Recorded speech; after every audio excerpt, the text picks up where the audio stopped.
Ahora nos vamos a la auscultación. La ocultación, ustedes saben que utilizamos este aparatito con las ojivas dirigidas hacia adelante para que sigan el trayecto del conducto auditivo externo y que siempre vamos a dar un golpecito en la parte de la membrana para saber si estamos escuchando correctamente por aquí, porque podemos estar escuchando por el otro lado. Simplemente le damos la vuelta, es vía auricular, y entonces tenemos que estar plenos sobre esto.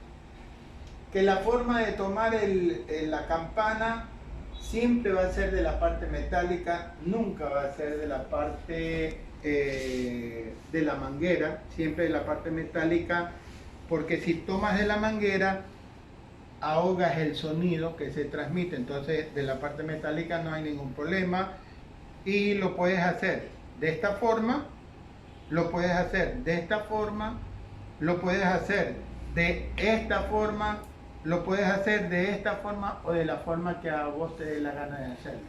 ¿Cuándo lo vas a decidir? A partir de que eres estudiante o de que eres profesional. Lo único que te pido es que no pongas la mano. De ahí haz como sea. ¿Ok? A la ocultación existen diversas tendencias de ocultar. La que a mi gusto me resulta más mejor y menos peor es siguiendo las manecillas del reloj. Teniendo en cuenta una sola cosa. Si el paciente dice dentro del interrogatorio, me ha manifestado que tiene dolor sobre el hipocondrio derecho, no empiezo en el hipocondrio derecho. Recomendación: no empezar nunca por el sitio del dolor.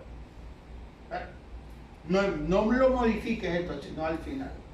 Entonces, puedes empezar del hipocondrio derecho que está doloroso, no. Inicia del hipocondrio izquierdo. Para que termines haciendo la vuelta correcta. ¿Sí? Si no tienes un paciente que tiene escaso dolor o no tiene un dolor típicamente establecido, localizado, podremos empezar desde esa fosa ilíaca derecha, flanco, hipocondrio, epigastrio, hipocondrio, flanco, fosa ilíaca izquierda, hipogastrio y termino en el mesogastrio. ¿Qué tengo que escuchar? Perfecto. Los ruidos hidroaéreos. Hidroaéreos, lo que quiere decir que en el tubo intestinal va a haber líquido y aire.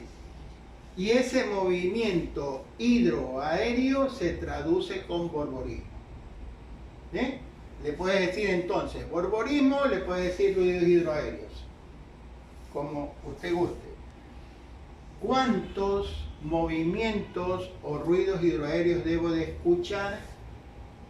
Se dice, hay la tendencia de que entre 5 y 30 ruidos hidroaéreos en un minuto es lo que debe de escuchar usted. Usted entonces, si ya tiene esa idea de este sonido agudo que se presenta, entonces hay otras situaciones también planteadas. Dice, un autor señala, si ya escuchaste un ruido hidroaéreo en una parte del cuerpo, es suficiente, dice un autor.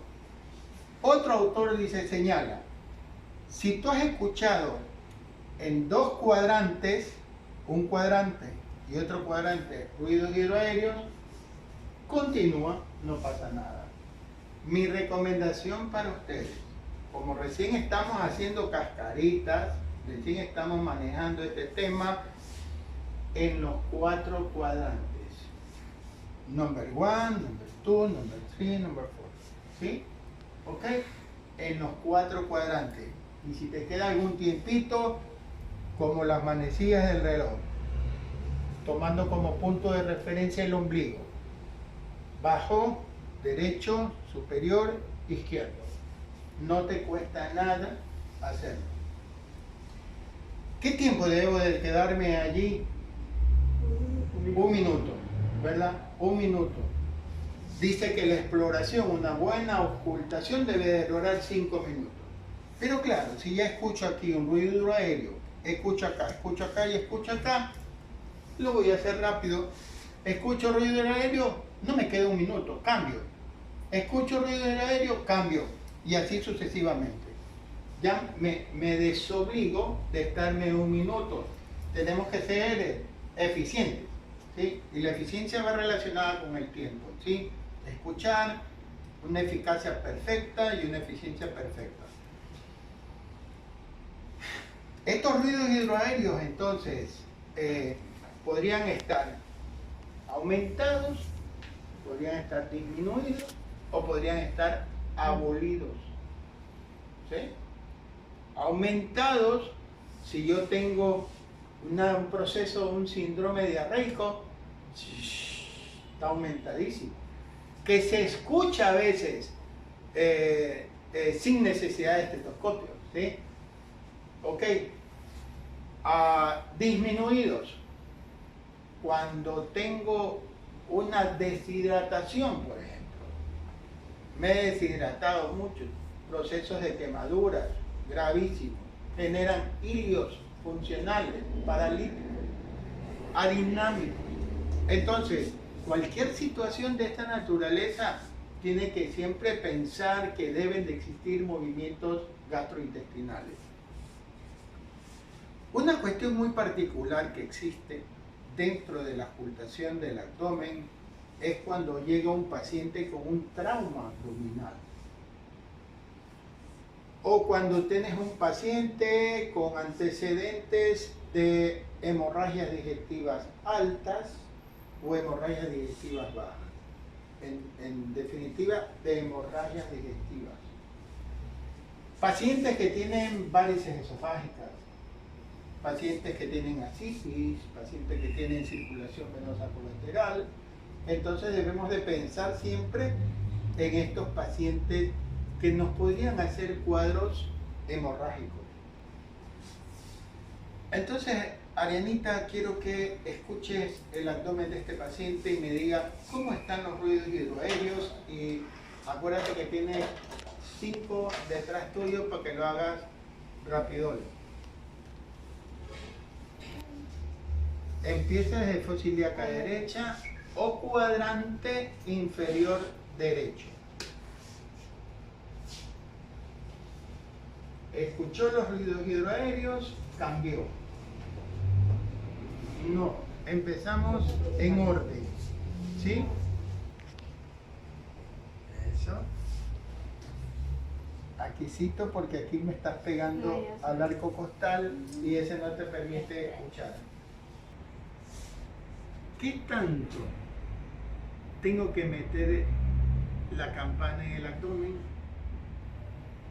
No lo sé. Entonces, pero prosigue porque ahí mismo te voy a enseñar. Si estamos aquí, ¿verdad? Entonces tú puedes tener 2 formas de hacerlo. Lo haces colocando superficialmente y luego hundes la campanita, ¿sí? 1 centímetro. Y luego vas a levantarla suavemente y tú vas a decidir cómo escuchas mejor el ruido. Si lo escuchas mejor así o en el momento en que vas levantando, ¿sí? ¿Por qué? Porque te puede tocar abdomen gruesos, panículos adiposos grandes como el mío. Entonces en mi caso tienes que hundir un poquito. No hundo demasiado porque ahogo el sonido. Me tapas la vibración sonora. Entonces tengo que manejarlo eso. Es incorrecto. Es incorrecto. ¿Por qué razón? Muy próximo al ombligo. Está subido, trepado en el músculo, ¿sí? Yo quiero que ustedes inicien en la fosa, fuera del músculo, ¿sí? Y entonces va a notar usted que hay, acá se escucha mejor. Ok. Siempre para las maniobras abdominales, acuérdense que en el medio tenemos músculo. Ok. Auscultación.